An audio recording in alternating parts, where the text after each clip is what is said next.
बिहार में जमकर के राजनीतिक चर्चाएं शुरू हो गई हैं और नीतीश कुमार के एक बार फिर से मुख्यमंत्री बनने के बाद से कई तरह के कयास लगाए जा रहे हैं। और इन कयासों के बीच में आपको बार बार रोज सुनने को मिलता होगा कि आज सरकार गिर जाएगी, कल सरकार गिर जाएगी, सरकार को गिराने की ये योजना बना रही है, सरकार को गिराने की ये योजना बना रही है। नीतीश कुमार इस तरह की बातें कर रहे हैं। लेकिन इन सब के बीच में एक खबर है जो आप तक पहुँचानी बहुत ज़रूरी है। और वो खबर है कि अचानक से लंबे समय से चुपचाप बैठे हुए आरसीपी सिंह फुल एक्शन में आ गए हैं।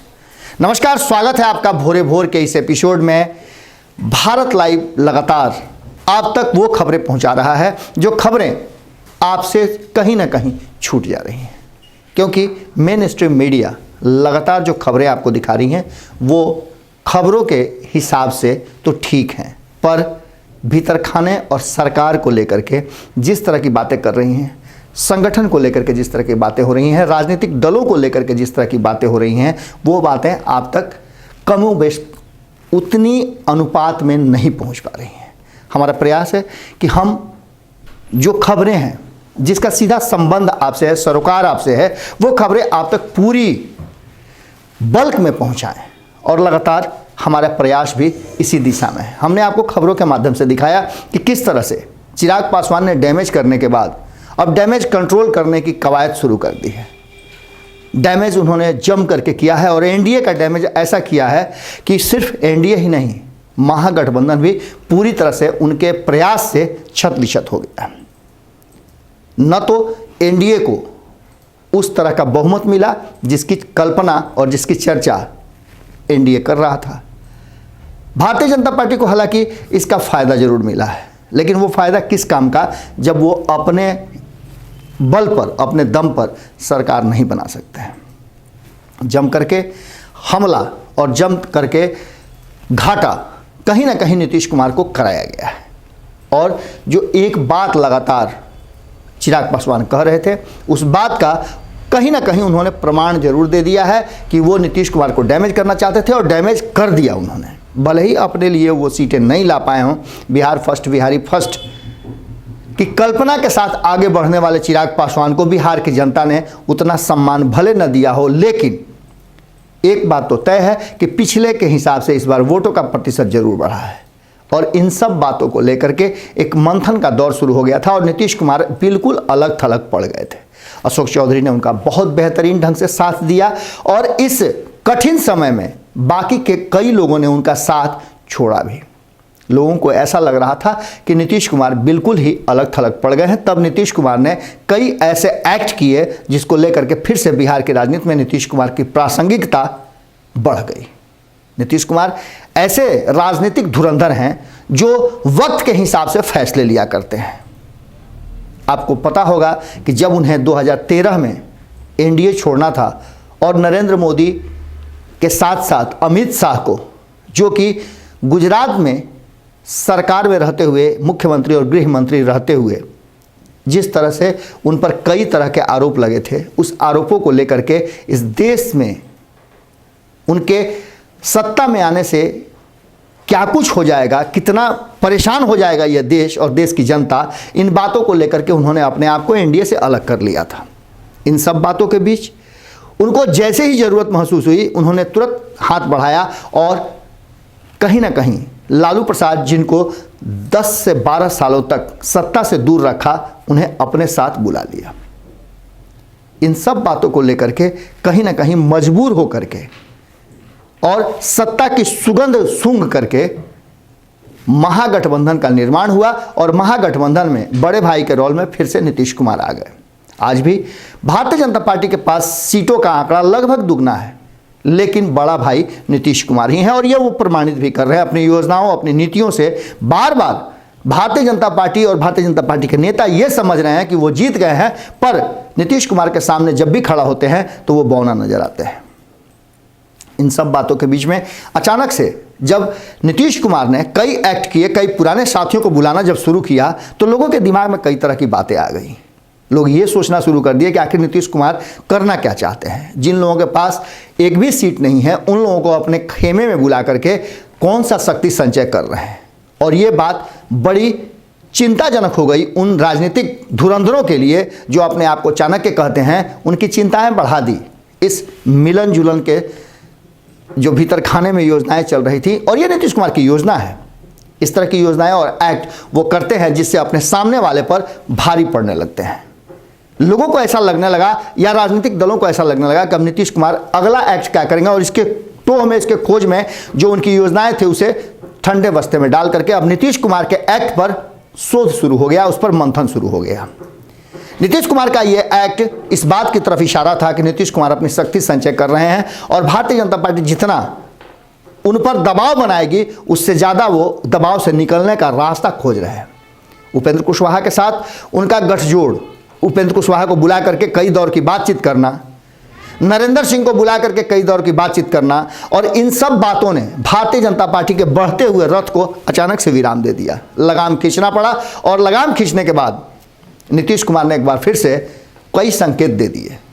इन संकेतों का सीधा असर था। हम बात कर रहे थे आरसीपी सिंह की, हम उनकी चर्चा करेंगे कि आरसीपी सिंह जो एक्शन में आए हैं उसका क्या कुछ लब्बो लुआब है और आगे की राजनीति में क्या होना है। लेकिन इससे पहले ये सारी रणनीति कहीं ना कहीं नीतीश कुमार के नीति का हिस्सा है।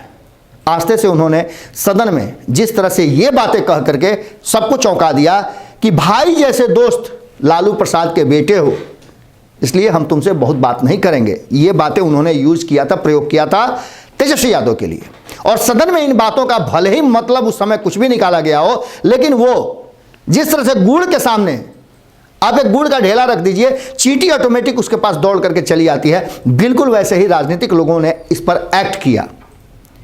उपेंद्र कुशवाहा ने तो साफ तौर पे तेजस्वी यादव को इसके लिए दोषी तक करार दे दिया, हैसियत तक बता दी कि आपकी हैसियत नहीं है नीतीश कुमार को बोलने का। लोग उसका समीकरण जोड़ा जाने लगा और इधर से कई ऐसे दल और नेता नीतीश कुमार के करीब होने लगे। ये बातें कहीं ना कहीं बहुत खुश भारतीय जनता पार्टी के लिए अचानक से विराम लगाने वाली बात थी। इस बीच में चर्चाएं ये भी शुरू हो गई कि अगर जरूरत पड़ी तो नीतीश कुमार अपनी प्रतिष्ठा बचाने के लिए तेजस्वी यादव के सामने हाथ बढ़ा सकते हैं। लालू प्रसाद से उनकी बातें हो सकती हैं और लालू प्रसाद उनके साथ एक बार फिर से 2013 की तरह साथ दे सकते हैं। आप समझ लीजिए कि अगर नीतीश कुमार अकेले भी सरकार चलाएंगे और बाहर से समर्थन करने के लिए महागठबंधन तैयार हो जाए तो यह समीकरण भी नीतीश कुमार को बुरा नहीं लगेगा। भारतीय जनता पार्टी को दूर रखने के लिए नीतीश कुमार कुछ भी कर सकते हैं। इस बीच में इन सब बातों के बीच आपको पता होगा कि हम लगातार कह रहे थे कि आरसीपी सिंह नीतीश कुमार के इस नए रूप से दूर दूर रह रहे हैं। पूरे चुनाव में वो नज़र बहुत ही कम आए। अचानक से नीतीश कुमार के इस एक्शन के बाद फिर से वो एक्टिव हो गए हैं, हार के कारणों का पता लगाना शुरू कर चुके हैं। इससे पहले नीतीश कुमार ने हारे हुए नेताओं को बुला करके बात किया, उनसे समीक्षा की, और समीक्षा से जो निकल करके आया वह सबको पता है। आज भोरे भोर में हम आपको 2-3 चीज़ें बता रहे थे और उन चीज़ों में आपको एक चीज़ तो पता चल ही गया होगा कि भारतीय जनता पार्टी को सत्ता से बिहार से बेदखल करने के लिए, कोई भी त्याग करने के लिए अब महागठबंधन के नेता तैयार हैं और नीतीश कुमार इसका फ़ायदा उठा सकते हैं। ये जरूरी नहीं है कि सरकार में शामिल होकर के ही नीतीश कुमार को सत्ता में बनाया जा सकता है। नीतीश कुमार अगर भारतीय जनता पार्टी को छोड़ करके सत्ता में रहना चाहते हैं तो इसके लिए बाहर से समर्थन करने के लिए कहीं ना कहीं आरजेडी, कांग्रेस और वाम दल तैयार हो सकते हैं, क्योंकि बंगाल चुनाव को आप नज़रअंदाज नहीं कर सकते हैं। और बंगाल में जो कुछ भी हो रहा है उस एक्ट से ऐसा लग रहा है कि कहीं ना कहीं एक बार फिर से भारतीय जनता पार्टी हर हाल में बंगाल पर अपना आधिपत्य जमाना चाहती है। इन सब बातों को लेकर के आरसीपी सिंह 115 सीटों पर जो चुनाव लड़ा गया था 2020 के चुनाव में जदयू के द्वारा, उसकी समीक्षा शुरू कर चुके हैं। मात्र 43 सीटों पर ही जीत पाई है जदयू के पास 2015 में जब विकट परिस्थितियां थी, एक अलग तरह का समीकरण गढ़ा गया था। जिस लालू प्रसाद को बार बार टारगेट किया करते थे नीतीश कुमार, उन्हीं लालू प्रसाद के साथ 71 सीटें आई थी। इस बार भारतीय जनता पार्टी जिसके साथ एक लंबा संबंध रहा है, जिसका कई राज्यों में सरकार है और केंद्र में तो बहुत मजबूत सरकार है, उस भारतीय जनता पार्टी के साथ रह करके मात्र 43 सीटें आई हैं और कहीं ना कहीं भारतीय जनता पार्टी इसके लिए दोषी भी करार दी जा रही है। ऐसी स्थिति में बाकी के जो 72 सीटें हारे हैं उनमें से हार के कारणों का पता लगाना शुरू हो चुका है। कहीं ना कहीं इस हार के कारण में एक तथ्य तो सामने नजर आ रहा है कि चिराग पासवान की भूमिका बहुत बड़ी रही है।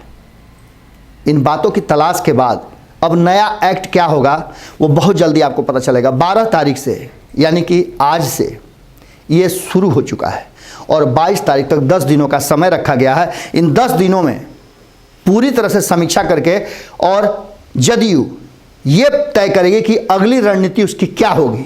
और अगली रणनीति जो हमने बताया है, उन सब कारणों में से एक कारण ये भी हो सकता है कि कहीं ना कहीं दिल्ली में बैठी हुई जो टीम है वो टीम एक्शन में आ चुकी है और वो टीम इस नए समीकरण पर भी अपनी संभावनाएं तलाश कर रही है कि क्या नीतीश कुमार मुख्यमंत्री रहते हुए बाहर से समर्थन लेकर महागठबंधन के साथ सरकार चला सकते हैं।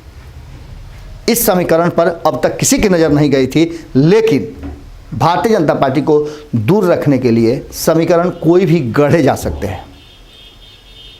क्या कुछ है इस पूरे समीकरण में, आपकी नज़र में क्या है? क्या आरसीपी सिंह उसी लिए दौड़ करके आए हैं? क्या एक्शन में आना आरसीपी सिंह का उन्हीं सब का हिस्सा है? क्या ये समझ चुके हैं आरसीपी सिंह कि अब नीतीश कुमार के बिना एक डेग भी चलना मुश्किल है? नीतीश कुमार को आप कमतर नहीं आंक सकते हैं। और वहीं लालू प्रसाद भी इस बात के इंतजार में हैं कि किसी भी तरह से कमज़ोर होते नीतीश कुमार को और समाजवाद की उस धारा को, जिसे पूरी तरह से निगलने के लिए भारतीय जनता पार्टी तैयार है, उस पर कहीं ना कहीं विराम लगाया जाए। और विराम लगाने के लिए कोई भी समझौता और कोई भी त्याग करने के लिए आरजेडी तैयार नजर आएगी। कैसा लगा आपको भोरे भोर का ये एपिसोड, ज़रूर बताइएगा, क्योंकि आपका कमेंट हमारे लिए बहुत ज़रूरी है। नमस्कार। अगर ये वीडियो पसंद आई और वह बिहार के राजनीति और बिहारियत से सरोकार रखेनी तो सब्सक्राइब बटन दबा के चैनल के सब्सक्राइब कर ली। ओजे एगो घंटी बा, ओकरा बटन दबा देला से कुल सटीक और मारक खबर रुआ मुफ्त में मिल जाई। अगर रुआ पत्रकारिता के हमनी के नया प्रयोग में सहयोग कर चाहतानी तो ज्वाइन बटन दबा दी। पेटीएम नंबर नोट कर ली 9386816700। धन्यवाद।